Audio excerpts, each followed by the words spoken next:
Ielts 16. Published by Cambridge University Press and Cambridge Assessment English 2021.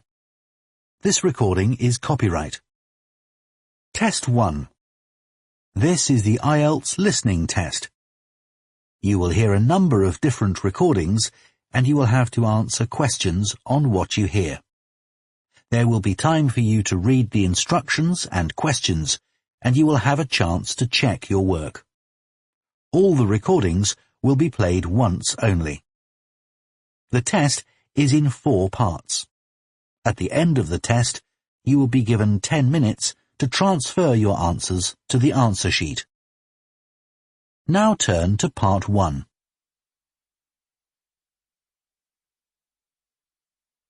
Part 1. You will hear a man phoning to find out about some children's engineering workshops. First, you have some time to look at questions 1 to 3.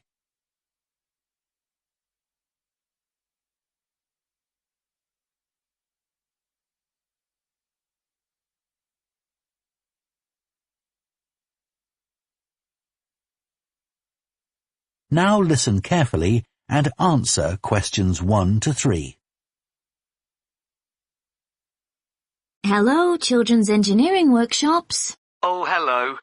I wanted some information about the workshops in the school holidays. Sure. I have 2 daughters who are interested. The younger one's Lydia. She's 4. Do you take children as young as that? Yes, our tiny engineers workshop is for 4 to 5-year-olds. What sorts of activities do they do? All sorts. For example, they work together to design a special cover that goes round an egg, so that when it's inside, they can drop it from a height and it doesn't break. Well, sometimes it does break, but that's part of the fun. Right. And Lydia loves building things. Is there any opportunity for her to do that? Well, they have a competition to see who can make the highest tower. You'd be amazed how high they can go. Right. But they're learning all the time as well as having fun. For example, one thing they do is to design and build a car that's attached to a balloon, and the force of the air in that actually powers the car and makes it move along. They go really fast too. Okay, well, all this sounds perfect. Before you hear the rest of the conversation, you have some time to look at questions 4 to 10.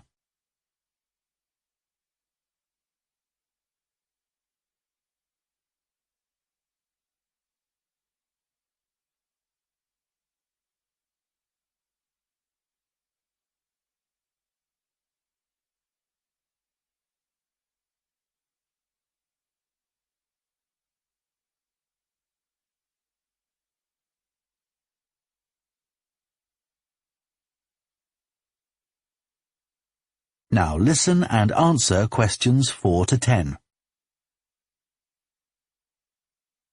Now, Carly, that's my older daughter, has just had her 7th birthday. So, presumably, she'd be in a different group. Yes, she'd be in the junior engineers. That's for children from 6 to 8. And do they do the same sorts of activities? Some are the same, but a bit more advanced. So they work out how to build model vehicles, things like cars and trucks, but also how to construct animals using the same sorts of material and technique. And then they learn how they can program them and make them move. So they learn a bit of coding? They do. They pick it up really quickly. We're there to help if they need it, but they learn from one another too. Right. And do they have competitions too? Yes. With the junior engineers, it's to use recycled materials like card and wood to build a bridge. And the longest one gets a prize. That sounds fun. I wouldn't mind doing that myself. Then they have something a bit different, which is to think up an idea for a 5-minute movie and then film it, using special animation software. You'd be amazed what they come up with. And of course, that's something they can put on their phone and take home to show all their friends. Exactly. And then they also build a robot in the shape of a human, and they decorate it and program it so that it can move its arms and legs. Perfect. So, is it the same price as the tiny engineers? It's just a bit more, £50 for the 5 weeks. And are the classes on a Monday too? They used to be, but we found it didn't give our staff enough time to clear up after the first workshop, so we moved them to Wednesdays. The classes are held in the morning from 10 to 11. Okay, that's better for me actually. And what about the location? Where exactly are the workshops held? They're in Building 10A. There's a big sign on the door. You can't miss it. And that's in Fradston Industrial Estate. Sorry? Fradston. That's F-R-A-D-S-T-O-N-E.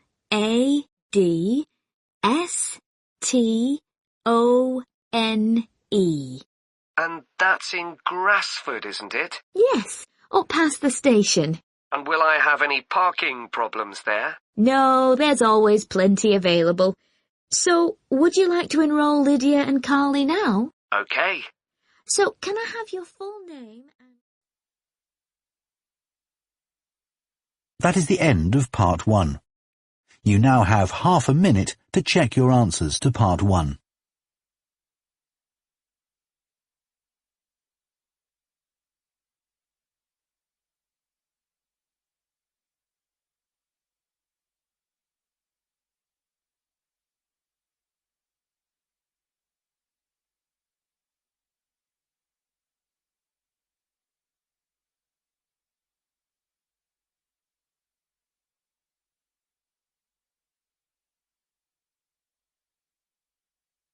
Part 2. You will hear the managing director of a company called Stevenson's welcoming a group of work experience students. First, you have some time to look at questions 11 to 14.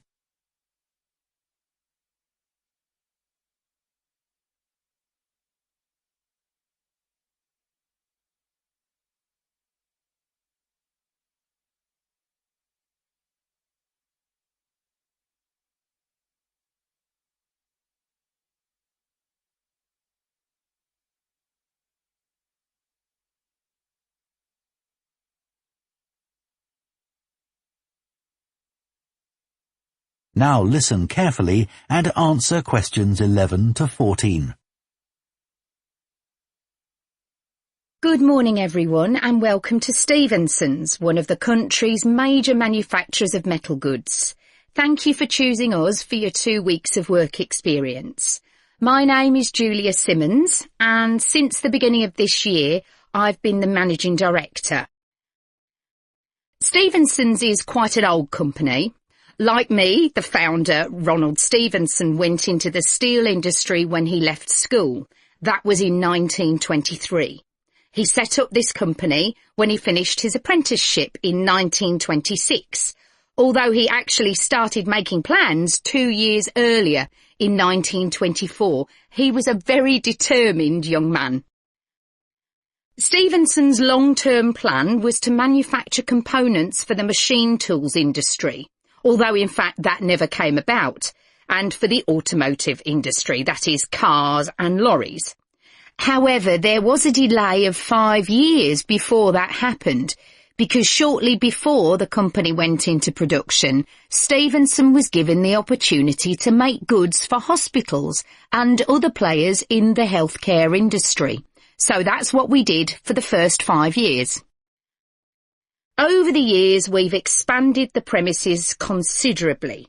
We were lucky that the site is big enough, so moving to a new location has never been necessary.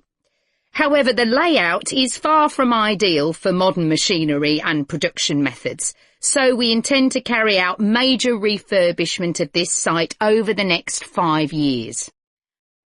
I'd better give you some idea of what you'll be doing during your 2 weeks with us, so you know what to expect. Most mornings you'll have a presentation from one of the managers to learn about their department, starting this morning with research and development. And you'll all spend some time in each department, observing what's going on and talking to people, as long as you don't stop them from doing their work altogether. In the past, a teacher from your school has come in at the end of each week to find out how the group were getting on, but your school isn't able to arrange that this year. Before you hear the rest of the talk, you have some time to look at questions 15 to 20.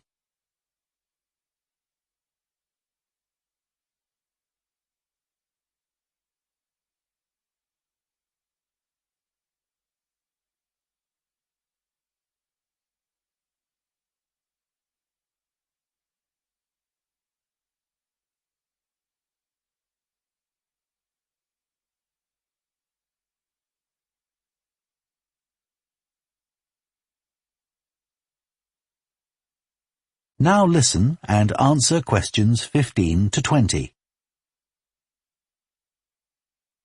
OK, now I'll briefly help you to orientate yourselves around the site. As you can see, we're in the reception area, which we try to make attractive and welcoming to visitors. There's a corridor running left from here, and if you go along that, the door facing you at the end is the entrance to the coffee room. This looks out onto the main road on one side and some trees on the other, and that'll be where you meet each morning. The factory is the very big room on the far side of the site. Next to it is the warehouse, which can be accessed by lorries going up the road to the turning area at the end. You can get to the warehouse by crossing to the far side of the courtyard, and then the door is on your right. Somewhere you'll be keen to find is the staff canteen. This is right next to reception. I can confidently say that the food's very good, but the view isn't. The windows on one side look onto a corridor and courtyard, which aren't very attractive at all, and on the other onto the access road, which isn't much better. You'll be using the meeting room quite often, and you'll find it by walking along the corridor to the left of the courtyard and continuing along it to the end. The meeting room is the last one on the right, and I'm afraid there's no natural daylight in the room. Then you'll need to know where some of the offices are. The Human Resources Department is at the front of this building, so you head to the left along the corridor from reception, and it's the second room you come to. It looks out onto the main road. And finally, the boardroom, where you'll be meeting sometimes. That has quite a pleasant view, as it looks out onto the trees. Go along the corridor past the courtyard, right to the end. The boardroom is on the left, next to the factory. OK, now, are there any questions before we move? That is the end of Part 2. You now have half a minute to check your answers to Part 2.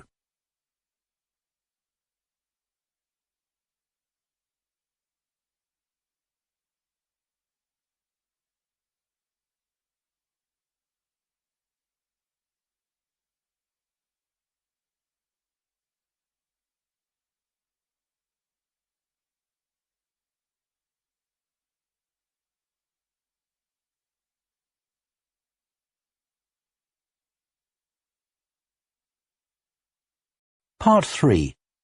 You will hear two students called Jess and Tom discussing their art projects. First, you have some time to look at questions 21 to 24.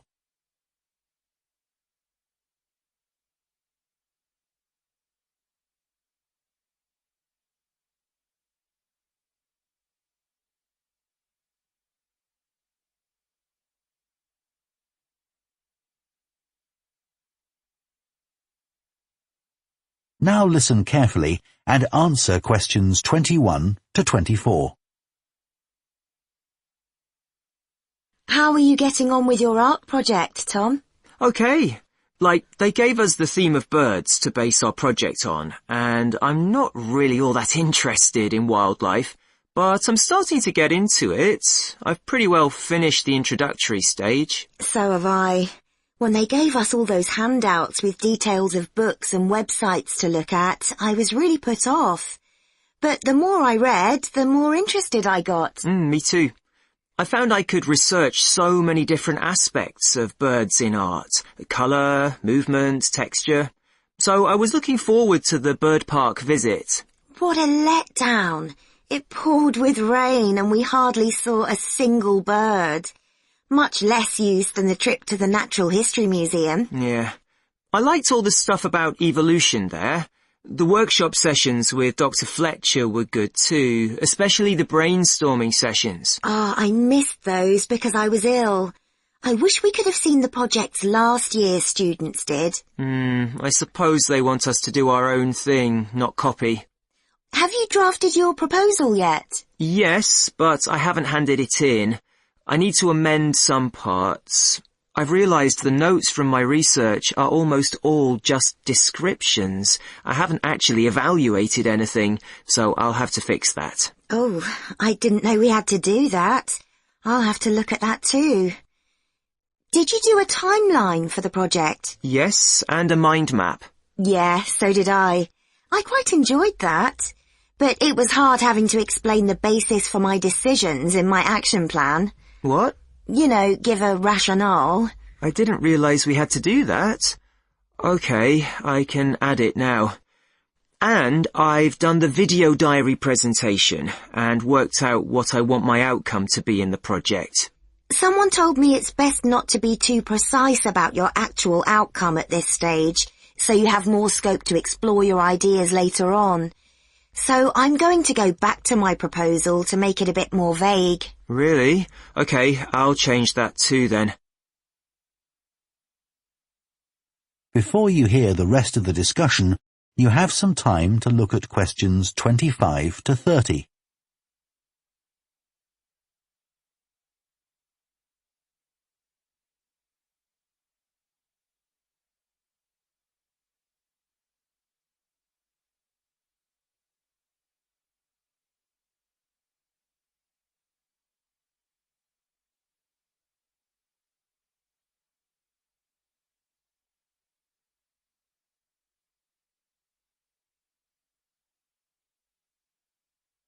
Now listen and answer questions 25 to 30. One part of the project I'm unsure about is where we choose some paintings of birds and say what they mean to us. Like, I chose a painting of a falcon by Landseer. I like it because the bird's standing there with his head turned to one side, but he seems to be staring straight at you. But I can't just say it's a bit scary, can I? You could talk about the possible danger suggested by the bird's look. Oh, OK. There's a picture of a fish hawk by Audubon I like. It's swooping over the water with a fish in its talons, and with great black wings which take up most of the picture. So you could discuss it in relation to predators and food chains? Well, actually, I think I'll concentrate on the impression of rapid motion it gives. Right. Do you know that picture of a kingfisher by Van Gogh? It's perching on a reed growing near a stream. Yes, it's got these beautiful blue and red and black shades. I've actually chosen it because I saw a real kingfisher once when I was little. I was out walking with my grandfather, and I've never forgotten it. Oh, so we can use a personal link? Sure. OK. There's a portrait called William Wells. I can't remember the artist, but it's a middle-aged man who's just shot a bird. And his expression and the way he's holding the bird in his hand suggests he's not sure about what he's done. To me, it's about how ambiguous people are in the way they exploit the natural world. Interesting. There's Gauguin's picture, Vira Matti. He did it in Tahiti. It's a woman with a white bird behind her that is eating a lizard. And what I'm interested in is what idea this bird refers to. Apparently, it's a reference to the never-ending cycle of existence. Wow. I chose a portrait of a little boy, Giovanni de' Medici. He's holding a tiny bird in one fist. I like the way he's holding it carefully so he doesn't hurt it. Oh, right. That is the end of Part 3. You now have half a minute to check your answers to Part 3.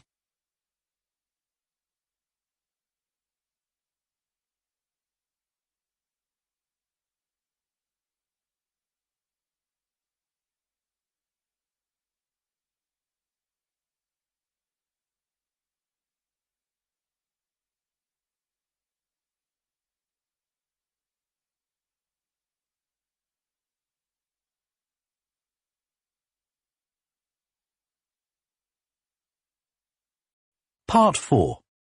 You will hear a professor of philosophy giving a talk on the ancient philosophy of Stoicism. First, you have some time to look at questions 31 to 40.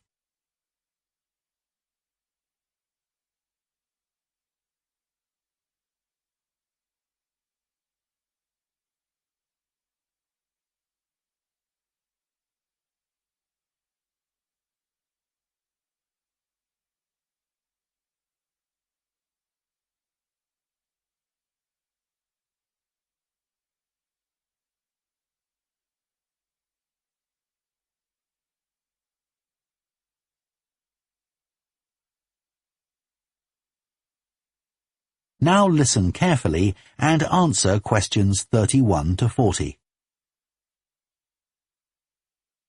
Ancient philosophy is not just about talking or lecturing, or even reading long, dense books. In fact, it is something people have used throughout history to solve their problems and to achieve their greatest triumphs. Specifically, I am referring to Stoicism, which in my opinion is the most practical of all philosophies and therefore the most appealing.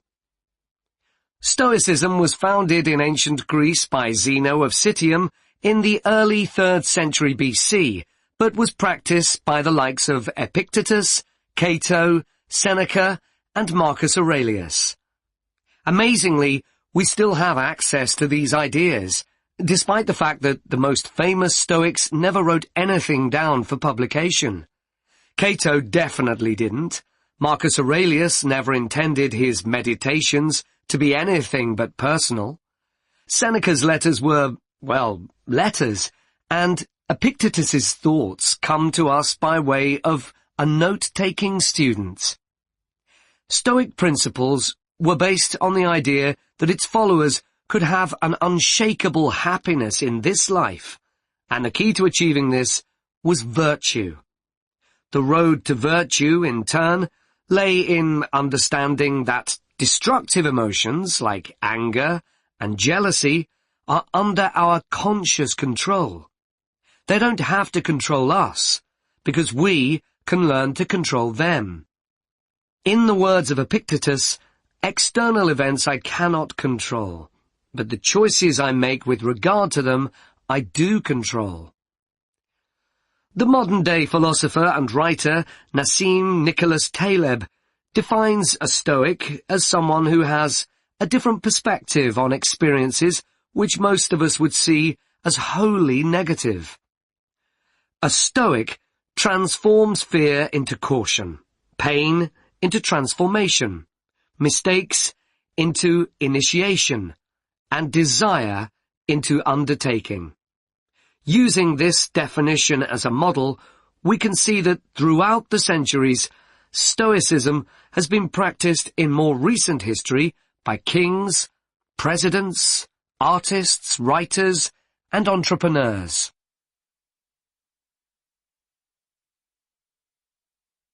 The founding fathers of the United States were inspired by the philosophy. George Washington was introduced to Stoicism by his neighbours at age 17, and later put on a play based on the life of Cato to inspire his men. Thomas Jefferson kept a copy of Seneca beside his bed. Writers and artists have also been inspired by the Stoics. Eugene Delacroix, the renowned French Romantic artist, known best for his painting Liberty Leading the People, was an ardent Stoic. referring to it as his consoling religion. The economist Adam Smith's theories on capitalism were significantly influenced by the Stoicism that he studied as a schoolboy, under a teacher who had translated Marcus Aurelius's works. Today's political leaders are no different, with many finding their inspiration from the ancient texts. Former US President Bill Clinton rereads Marcus Aurelius every single year, and many have compared former President Obama's calm leadership style to that of Cato. Wen Jiabao, the former Prime Minister of China, claims that Meditations is one of 2 books he travels with, and that he has read it more than 100 times over the course of his life. Stoicism had a profound influence on Albert Ellis, who invented cognitive behavior therapy, which is used to help people manage their problems by changing the way that they think and behave. It's most commonly used to treat depression. The idea is that we can take control of our lives by challenging the irrational beliefs that create our faulty thinking, symptoms, and behaviors by using logic instead. Stoicism has also become popular in the world of business. Stoic principles can build the resilience and state of mind required to overcome setbacks, because Stoics teach turning obstacles into opportunity, a lesson every business entrepreneur needs to learn. I would argue that studying Stoicism is as relevant today as it was 2,000 years ago, thanks to its brilliant insights into how to lead a good life. At the very root of the thinking, there is a very simple way of living. Control what you can and accept what you can't. This is not as easy as it sounds and will require considerable practice. It can take a lifetime to master. The Stoics also believed the most important foundation for a good and happy life is not money, fame, power, or pleasure, but having a disciplined and principled character, something which seems to resonate with many people today. That is the end of Part 4. You now have 1 minute to check your answers to Part 4.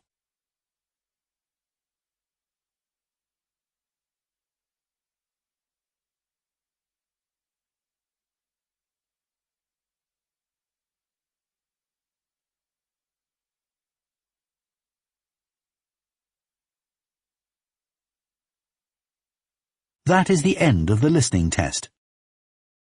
In the Ielts test, you would now have 10 minutes to transfer your answers to the answer sheet.